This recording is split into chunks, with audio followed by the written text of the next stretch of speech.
The best view comes after the hardest climb. തണുപ്പൊക്കെ കൊണ്ട് ഒരു കട്ടനൊക്കെ അടിച്ച് ഏകദേശം 3000 ഹൈറ്റ് എലിവേഷനുള്ള ഈ മല ചവിട്ടി കയറാൻ കിട്ടുന്ന ഒരു സുഖമുണ്ടല്ലോ, ഒന്ന് വേറെ തന്നെയാണ്. അതും കൊടും തണുപ്പുള്ള സമയത്ത് ആ മല ചവിട്ടി കയറാൻ ആഗ്രഹം ഉണ്ടെങ്കിലേ ഇനി വരണം വാഗമൺ ഹിൽസ്. അതിനൊരു എക്സാമ്പിളാണ് ഇപ്പോൾ ഞങ്ങൾ ചവിട്ടിക്കൊണ്ടിരിക്കുന്ന വാഗമൺ റൈഡ്. ഇതിനെപ്പറ്റി ഒന്നും പറയാനില്ല. കുത്തനെയുള്ള ഇറക്കവും കൊക്കയും നല്ല വളവുള്ള റോഡും ഇതൊക്കെ കാണാൻ പറ്റുന്നത് എന്ത് രസമെന്നറിയാം.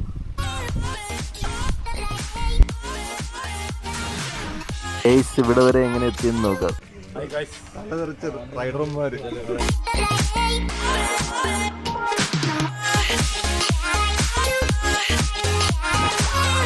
ഞങ്ങളുടെ ലീഡർ ക്യാപ്റ്റൻ ചോദിക്കാനുള്ളതല്ല, ഞങ്ങൾ വാഗമൺ റൈഡിലാണ്. ഇപ്പം ഞങ്ങളുടെ ഗിരീഷ് ബ്രോയുമായിട്ട് ഞങ്ങൾ 9 പേര് വാഗമൺ റൈഡ് വന്നിരിക്കുകയാണ്. 8 മണിയായപ്പോഴത്തേക്ക് ഞങ്ങൾ ഹരിപ്പാട്ടിൽ സ്റ്റാർട്ട് ചെയ്തതാണ്. ഇപ്പോൾ സമയം എത്ര മണി? 2 മണി, 3 മണിയായി. ഇപ്പോൾ ഈരാറ്റുപേട്ട ജംഗ്ഷനിൽ എത്തിയിരിക്കുകയാണ്. ഇതിൽ ചായ കുടിച്ചുകൊണ്ട് ഞങ്ങൾ വാഗമണിലോട്ട് ക്ലൈംബ് കയറാൻ പോവുകയാണ് കേട്ടോ. ഓക്കെ ഗൈസ്, നിങ്ങളെപ്പോഴെങ്കിലും പാല കുരിശുപള്ളി കണ്ടിട്ടുണ്ടോ? കുരിശുപള്ളിയുടെ ടവറായി കാണുന്നത് 144 അടി ഹൈറ്റ് ഉണ്ട് ഇതിന്. പ്രശസ്ത ശില്പി മരിയ സുസൈ 22 വർഷം കൊണ്ട് പൂർത്തിയാക്കുകയാണിത്. ഗോപുരത്തിന്റെ മുകളിൽ 12.5 അടി ഉയരമുള്ള ക്രിസ്തുരാജന്റെ പ്രതിമയുണ്ട്. 110 അടി വരെയുള്ള പടികളുണ്ട്. എന്ത് മനോഹരമായ കൊത്തുപണികൾ കൊണ്ടാണ് മരിയ സുസൈ ഇത് നിർമ്മിച്ചിരിക്കുന്നത്. അമേസിംഗ് ടവറാണിത്. പാല ടവർ ക്രോസ് ചെയ്ത് ഈരാട്ടുപേട്ടയിൽ നിന്ന് തീക്കോയി വഴി വാഗമൺ റൂട്ടിലോട്ട് പോകുന്നൊരു സ്ഥലമാണിത്. ഈ കാണുന്നത് സുരേഷ് ഗോപിയുടെ ലേലം സിനിമ ഷൂട്ട് ചെയ്ത സ്ഥലമാണ്. സിനിമയുടെ സ്റ്റാർട്ടിങ് സീനിൽ സുരേഷ് ഗോപി ലോറിയിൽ നിന്ന് വന്നിറങ്ങുന്ന സ്ഥലമാണ് ഇത്. ഇപ്പൊ ഇവിടെ സൈക്ലിസ്റ്റുകാരുടെ ഷൂട്ടിങ് നടക്കുക. ഇവരുടെ വലിയ സീനാണ് കേട്ടോ. വാഗമൺ റൈഡ് ചെയ്യണമെന്നും പറഞ്ഞ് 2 ആഴ്ച മുതൽ പ്ലാൻ ചെയ്ത ടീമുകളായത്. ചിലർക്കാണെങ്കിൽ ഉറക്കമേ ഇല്ല. ക്ലൈംബ് ചവിട്ടണം എന്നും പറഞ്ഞിരിക്കുക. ചവിട്ടിക്കഴിഞ്ഞപ്പോഴാണ് മനസ്സിലായത് ഇത് പിടിച്ചാൽ കിട്ടത്തില്ലെന്ന്. പിന്നെ ഒരു പരുവത്തിലെങ്കിൽ ചവിട്ടി കയറ്റി. ഇന്നലെ രാത്രി 9 മണി തൊട്ട് മാവേലിക്കരയിൽ നിന്ന് സൈക്കിൾ ചവിട്ടാൻ തുടങ്ങി. കുറെ സ്ഥലത്തൊക്കെ റെസ്റ്റ് എടുത്ത് വാഗമൺ എത്തിയപ്പം രാവിലെ 8 മണി. ശരിക്കൊരു മെമ്മറബിൾ ആയിട്ടുള്ള ഒരു റൈഡാണ്. Living a lasting impression because it was special. ഇതൊക്കെ ലൈഫിൽ കിട്ടാവുന്ന മാക്സിമം എക്സ്പീരിയൻസ്. ഇങ്ങനെയൊക്കെയുള്ള കാഴ്ചകൾ നമ്മുടെ മനസ്സിനെ മാറ്റിമറിച്ചേക്കാം. എന്ത് രസമുള്ള കാഴ്ച എന്നറിയത്. ആ 2 മലയുടെ ഇടയിലായിട്ട് സൂര്യൻ്റെ പ്രകാശം വരുന്നുണ്ടോ. ഞാൻ ഈ നിൽക്കുന്ന സ്ഥലത്ത് നല്ല കോടമഞ്ഞുണ്ട്. ഈ മഞ്ഞിൻ്റെ തണുപ്പും ഈ കാണുന്ന കാഴ്ചയും നമ്മളെയൊക്കെ രോമാഞ്ചം ഉണ്ടാക്കും.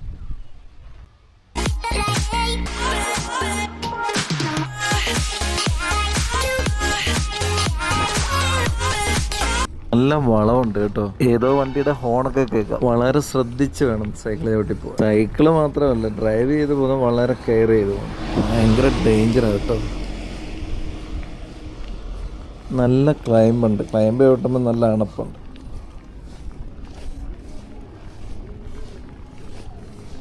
സൈക്കിൾ ചവിട്ടുമ്പോൾ ഏറ്റവും ചെറിയ ഗിയറിലിട്ടാണ് ക്ലൈമ്പ് കയറുന്നത്. ഇത് 1-1 റേഷ്യല്ല ചവിട്ടുന്നത്.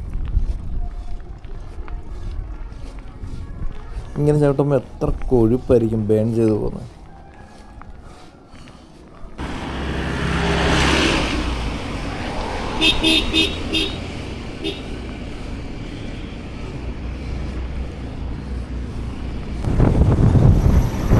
നല്ല തണുപ്പുണ്ട്. വെയിൽ വന്നിട്ട് വേണം ഈ കോട്ട് നനച്ചു വേണ്ട.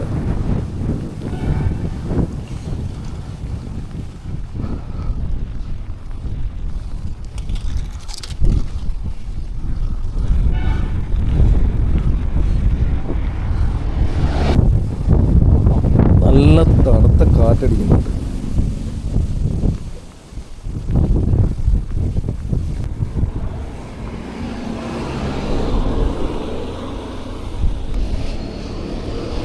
ബസ്സിൻ്റെ ഒക്കെ വരവ് കണ്ട പേടി തോന്നും.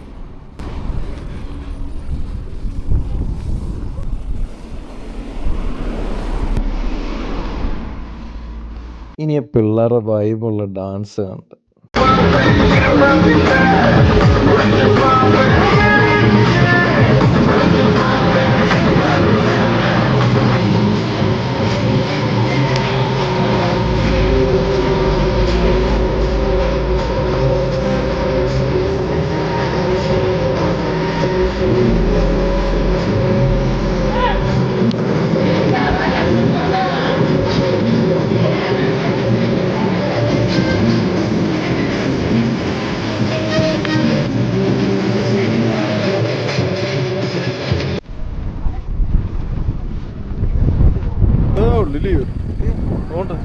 അവരില്ലേ എവിടെ ഓടാ വണ്ടി പോകുന്നതിന്റെ പുറകെ കണ്ടോ അതിന്റെ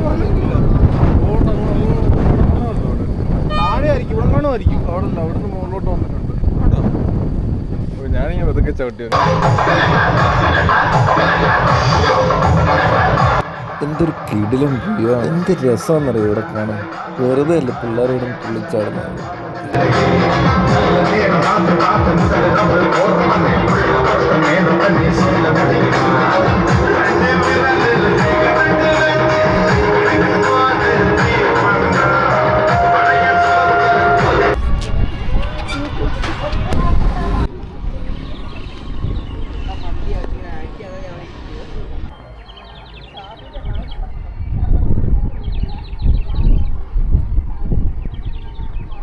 കാറ്റിൻ്റെ ഇമ്പം കണ്ടില്ലേ.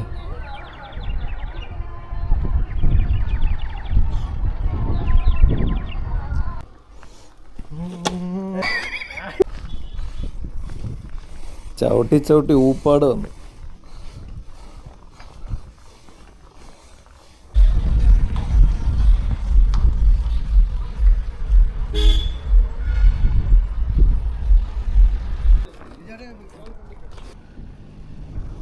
ഇവിടെ എത്തിയപ്പോൾ ഉണ്ടായൊരു വിശപ്പുണ്ട് പറഞ്ഞറിയിക്കാൻ പറ്റത്തില്ല. പിന്നെ സൈക്കിള് കത്തിച്ചങ്ങ് ചവിട്ടുമായിരുന്നു. ഇവിടെ നല്ലൊരു ഹോട്ടലുണ്ട്, ചിന്നൂസ് ഹോട്ടൽ. അടിപൊളി ഫുഡാണ് ഇവിടെ. നല്ല ചൂട് പൊറോട്ടയും ബീഫും മുട്ട കടലക്കറി എല്ലാം അടിപൊളിയാണ്. ഞാനാണെങ്കിൽ ബ്രേക്ക്ഫാസ്റ്റിന് 5 പൊറോട്ട പിന്നെ ബീഫ്.